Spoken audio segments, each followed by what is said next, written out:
Welcome to Chile for the second edition of the Swatch Skiers Cup.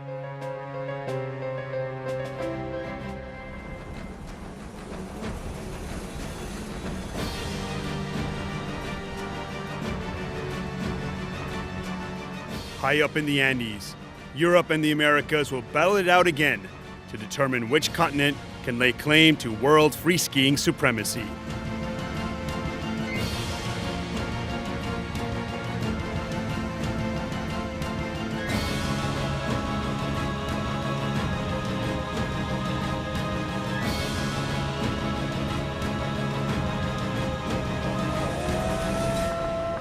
The battle will be intense, as Team Americas will try to regain the trophy after their loss to Team Europe last season.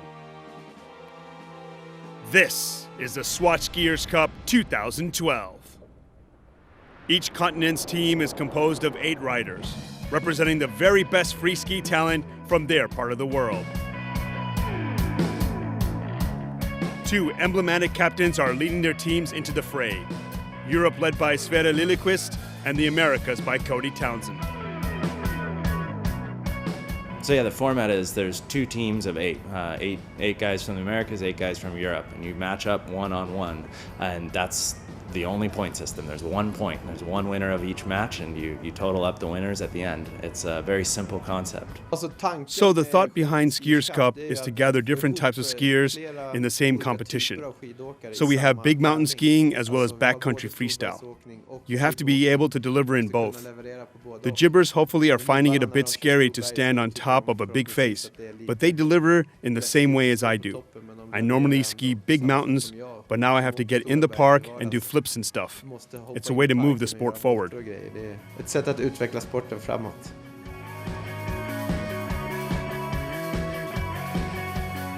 This event, to me, it just represents the only chance skiers have to compete as a team. You know, we usually compete 1-on-1, and if you win, you're by yourself. And if you win this contest, you're with your friends. You get to celebrate with your friends. In 2011, it was Europe who won the inaugural Skiers Cup, leaving the Americas to settle for second best. Yeah, watching last year, I think some people took it pretty easy and just kind of made it a fun event, and then they lost, and then all of a sudden you're like, wait, this losing's not as fun. So then this year, with these guys, I just really tried to, show them that, this isn't life and death, but, ski your best. Like, have fun out there, have fun, but ski your best, and yeah, we'll do well. So I made sure to fire those guys up, so we weren't on the losing end.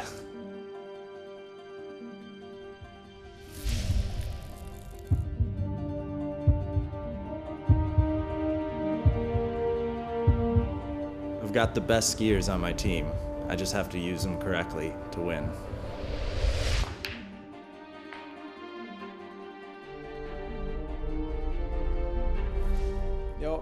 Every decision I take as captain will have an impact on the result.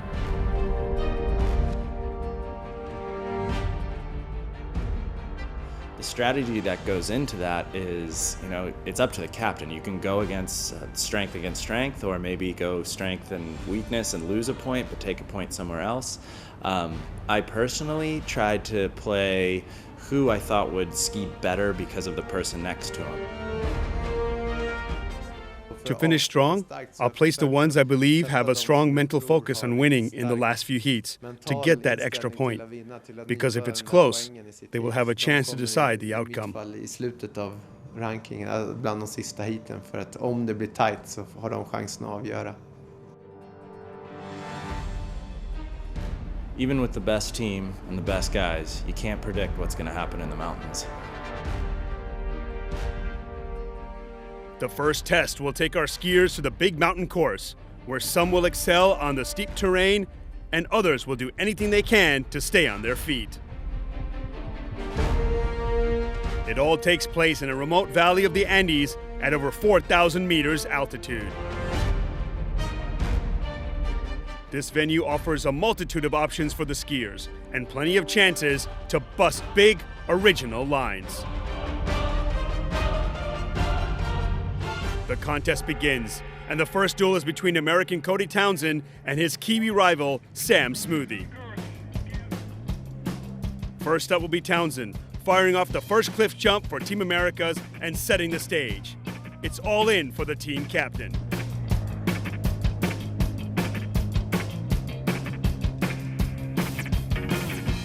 competition run at this altitude can be grueling, given the 500 meters of descent and the challenging lines these free skiers take. But Townsend sends home a great run.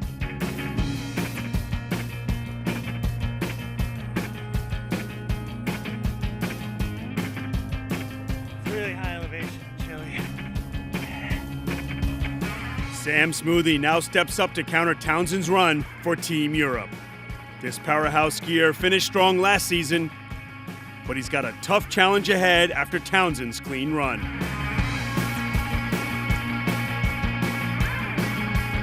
Smoothie lays it all on the line here in trademark style. He knows there's no room to hold back. Smoothie's continent of Oceania has been added to Team Europe to balance their rivals from South America. And the first point indeed goes to Smoothie and Team Europe after a tight first duel. The action continues with the second matchup, Lebeau versus Imbert. Mathieu Imbert is pumped for the win, hot off a great season on the Freeride World Tour.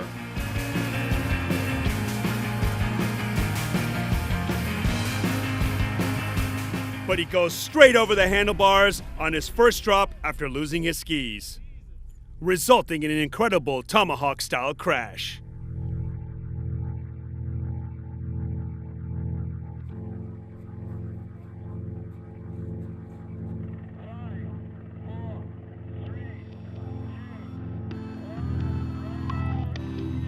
For Riley Lebeau, the point should be up for grabs, but he'll still need to be wary of falling or hitting hidden rocks on his way down. A fairly conservative, yet smart run from Lebeau, and the score is now 1-1.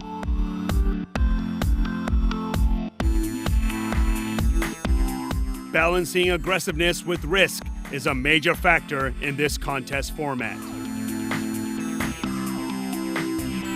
And line choice makes a difference as well. Here, the same terrain, but with a different interpretation and outcome.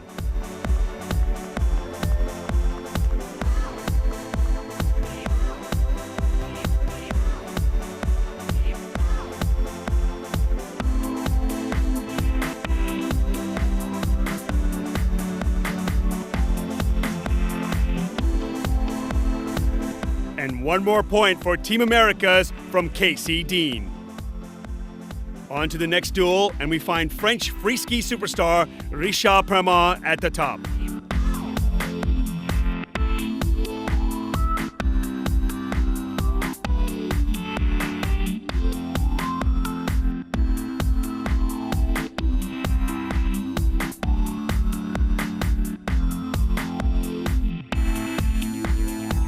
True to form, Permont delivers the goods, muscling through his landings and evening the score at 2-2. The thought behind this event is also for us skiers to push each other and feel like we belong to our team, to support each other in getting started on something new, on things we don't normally do. So it's a challenge in itself for me to jump those jumps and then try to do it for my team. That's what makes this unique. We have a great dynamic in our team, and we help each other evolve.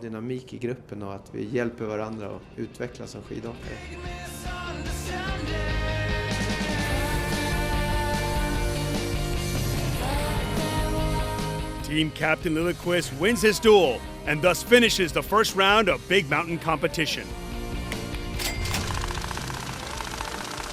5-3 for Europe, and the pressure is on for the Americas.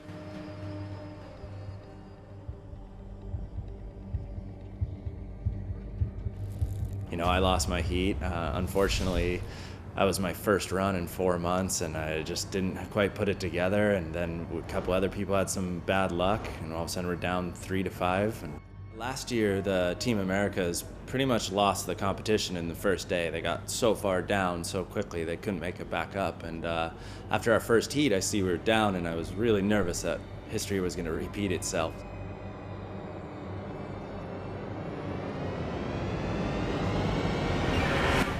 In 2011, Team Europe took home the inaugural Skiers Cup. After dominating on Big Mountain Day, they managed to maintain their lead despite Team America's strength in the backcountry slopestyle. Yeah, we need the future music. Keep listening and use it. Stop shaking, don't abuse it. Mix energy and fuse it. Want this creative music. Electric freak, I lose it. I was very nervous, got everyone riled up. I watched everyone's run, saw how the judging was going, and I kind of coached some of the guys like, hey, do this, do this. Round 2 gets underway, and the first duel pits Sverre LILIEQUIST against Chile's Chopo Diaz.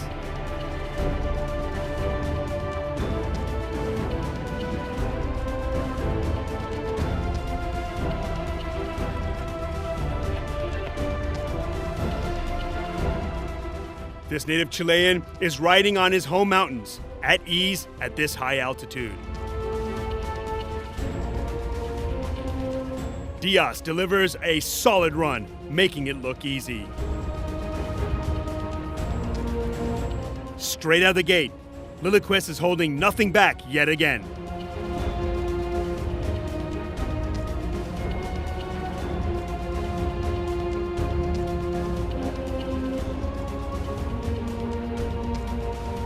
But this crash puts an end to Europe's momentum, and LILIEQUIST goes down hard.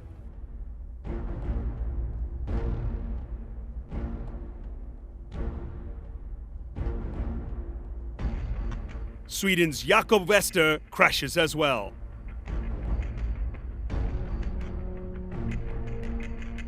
And his rival, Dane Tudor, capitalizes, bringing the two teams back to a tie at 5 points apiece.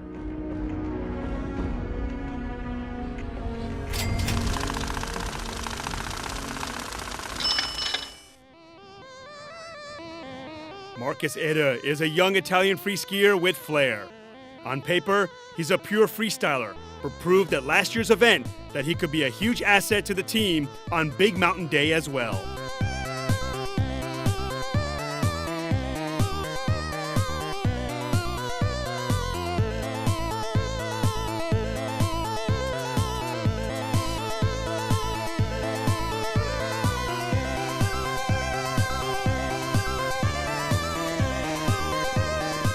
Seamless and original, one of the best runs of the day. And now it's Europe 6, America's 5. Almost got a few. Good one. Right on the edge is how these guys roll, and even the best can get caught out. Drew Tabke lost his second duel to Marcus Eder. Germany's Tom Leitner succumbed to Casey Dean of the US. And Oakley White Allen, a big name in 2011, lost his duel with Sam Smoothie in the second round. There are no guarantees in big mountain skiing. Screaming like a beast uncaged, Smoothie took the Freeride World Tour by storm early last season with his powerful style, speed, and aggressiveness. And he handles the pressure perfectly to tie the score yet again. Now 7-7 with 2 duels remaining.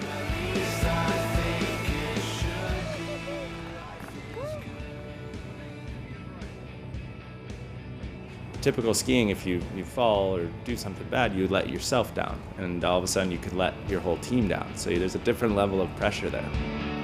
This time, Townsend pulls through for Team Americas, bringing the score to 8-7.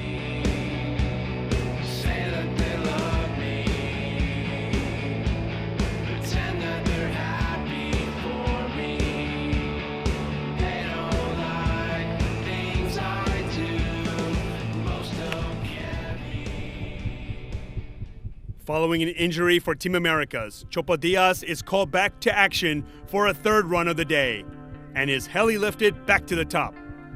He's an easy choice for a substitute as he's handling the 4,000-meter course much better than the others in the competition.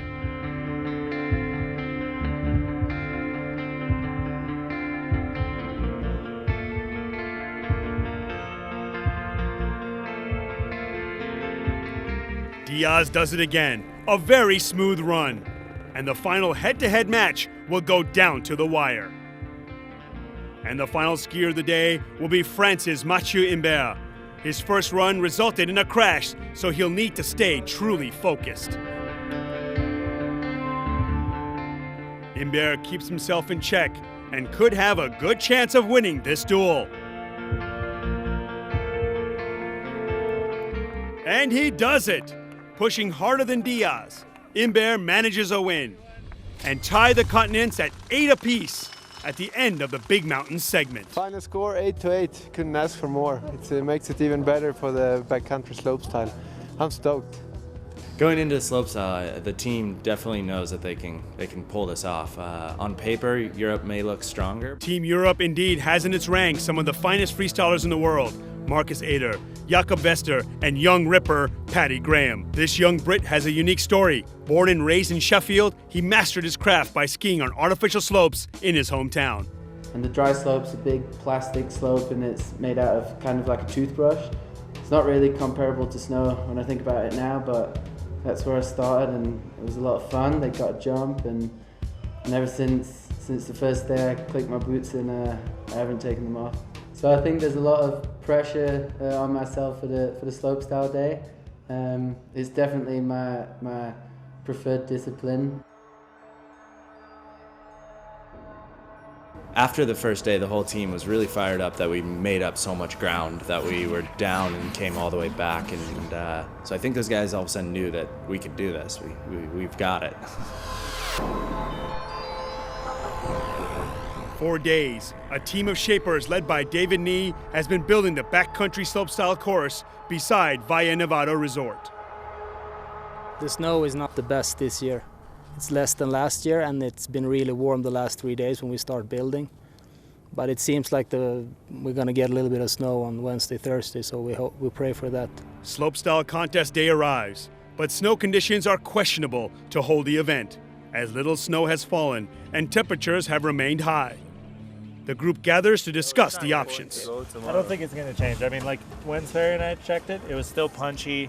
It seemed all right, but it was still punchy. There's a possibility, so I don't think it's going to get any better unless you were to have a 2-foot dump.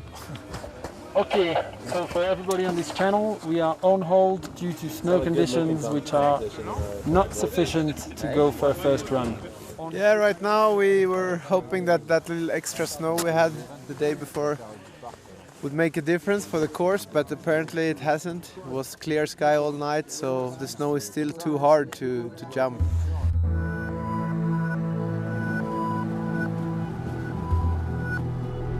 After heated discussions, an official decision is reached. I don't know if you guys heard all that, but we're pretty much ixnaying this. Do a 3-man tie break going out to the peak we did the other day. And, I'll go. Yeah, you go? Yeah. So I think Marcus is on. Hell yeah. You feel comfy? Paddy? Gonna stomp it? You got that shit. This is just for the fun of it, okay? I'm so stoked to go with it. Yeah, I know. So you just help each other out a little bit. Huh? So 3 riders from each team will now be picked by the captains to go back to the Big Mountain venue to decide the fate of the Skiers Cup in 3 decisive duels.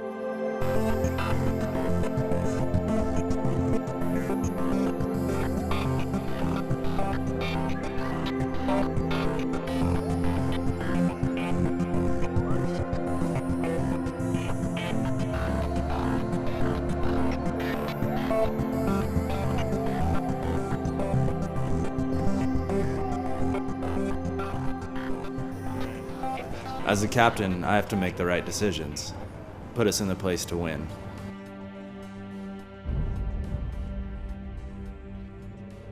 It's 8-8. Every point counts, and everyone has to deliver in force.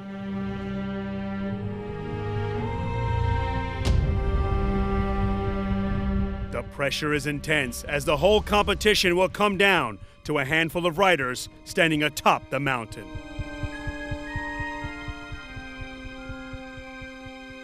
And then even more than that, you kind of have to be the inspiration. You know, for myself, I want to go out there and show them like, hey, I'm your guy. I'm going to win for you guys. Come fight with me. Volunteers have stepped forward for each side, and here's how the final 6 runs of the event stack up. And Imber will drop first in the tiebreaker, facing off against Cody Townsend.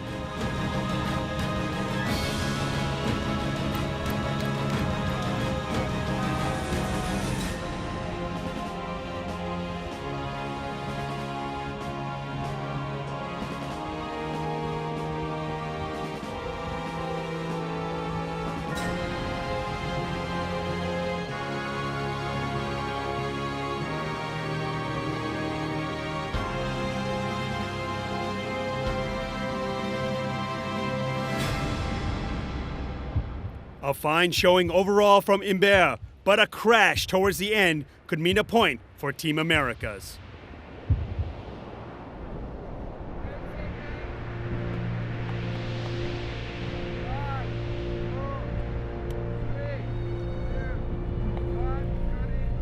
Townsend needs a balanced and faultless run to pull it off.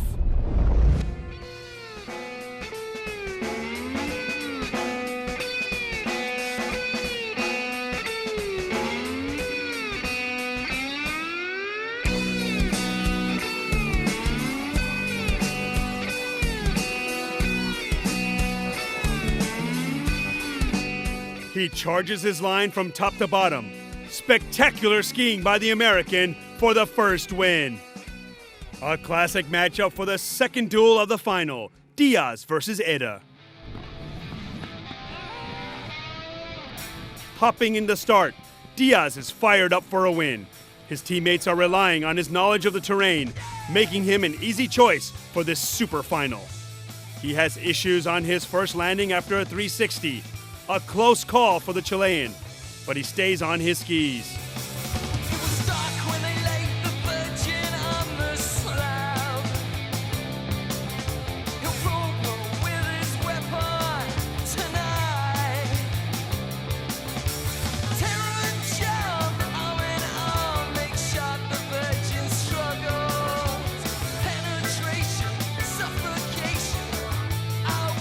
Overall, a respectable run from Diaz, but he's up against Italy's Marcus Eda. And Eda is on fire. Skiing the same line as he did on day one, he spices it up with a beautiful cork 720 off a sizable shoulder. Eda wins the duel hands down with a huge display of fluid control on a big freestyle line, ending with a cork 540, landing switch in the powder.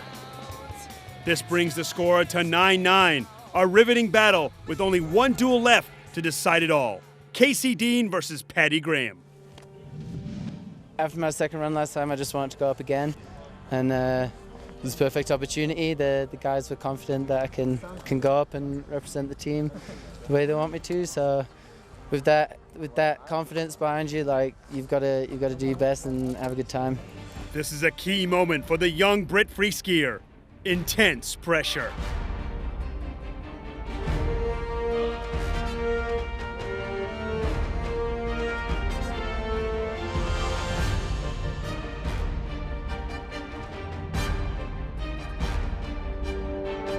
And he's absolutely going for it. But wait, Graham gets hung up after a big spin and goes down. Dizzy after the impact, he gets back up and heads for the finish.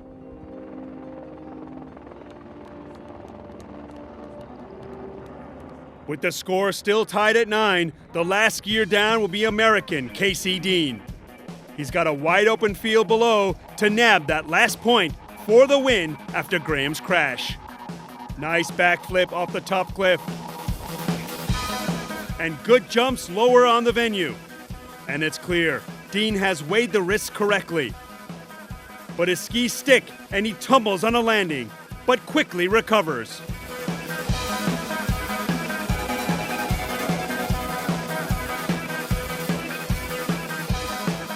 And the final duel goes to Team Americas, the new holders of the Swatch Skiers Cup 2012, with the final score 10-9.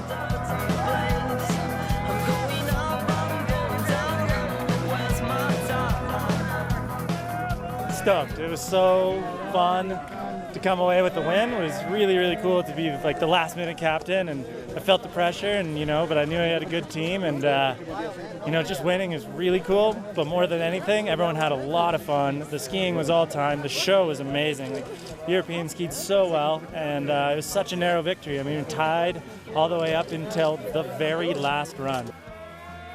I mean, we definitely want the trophy back. We started the whole thing, and now we don't have it in our control. So we will do anything to select the very best team we could come up with and get the trophy back for sure. So the score is now 1-1 in the grand battle between Europe and the Americas for free skiing supremacy. But there are only a few months until the two teams will meet again.